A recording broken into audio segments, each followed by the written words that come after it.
بسم الله الرحمن الرحيم.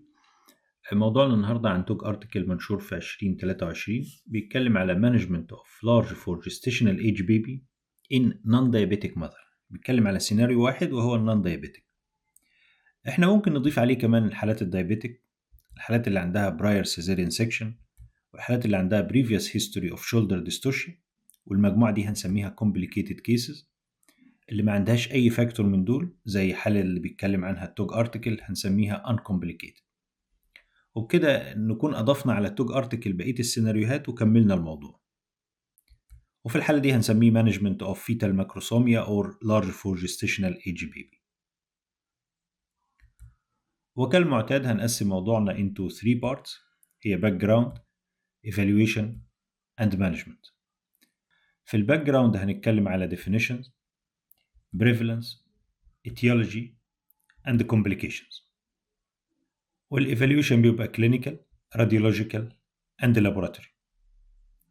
المانجمنت زي ما قسمنا الحالات في حالات uncomplicated أو حالات complicated اللي هي بيبقى معاها diabetes, previous cesarean section or previous shoulder dystocia.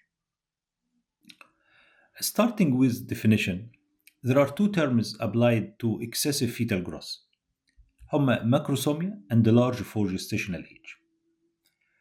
Macrosomia describe a fetal with estimated fetal weight more than certain thresholds. وبنقول certain thresholds ما بنحددش رقم معين لأن different references have different thresholds. في ناس بتستخدم 4 كيلوغرام، في اللي بيستخدم 4.5 كيلوغرام and ACOG uses 5 kilogram as a threshold for diagnosis of macrosomia.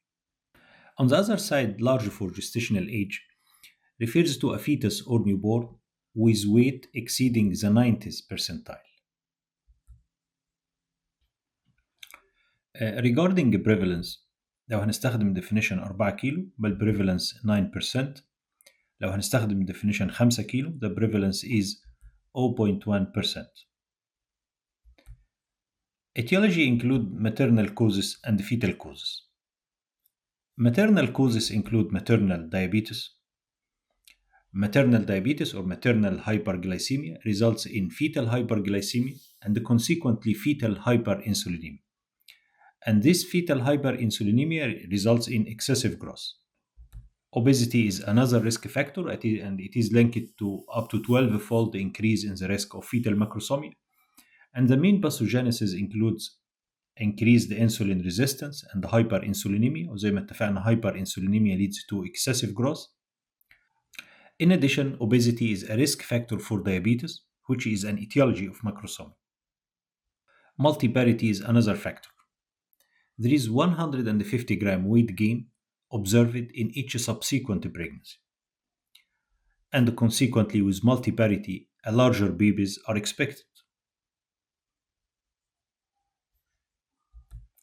Previous large for gestational age is associated with a 5 to 10% increased risk of having another macrosomic baby. Post-date pregnancy is another risk factor. This is due to continuous supply of nutrients and oxygen-rich blood to the developing fetus. Fetal causes includes fetal gender because male babies are expected to be larger than female babies by about 150 grams.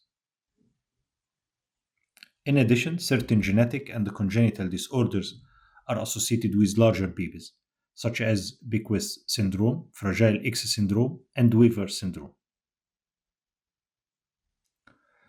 Complications associated with macrosomia could be classified into maternal, fetal, neonatal, and long-term health consequences.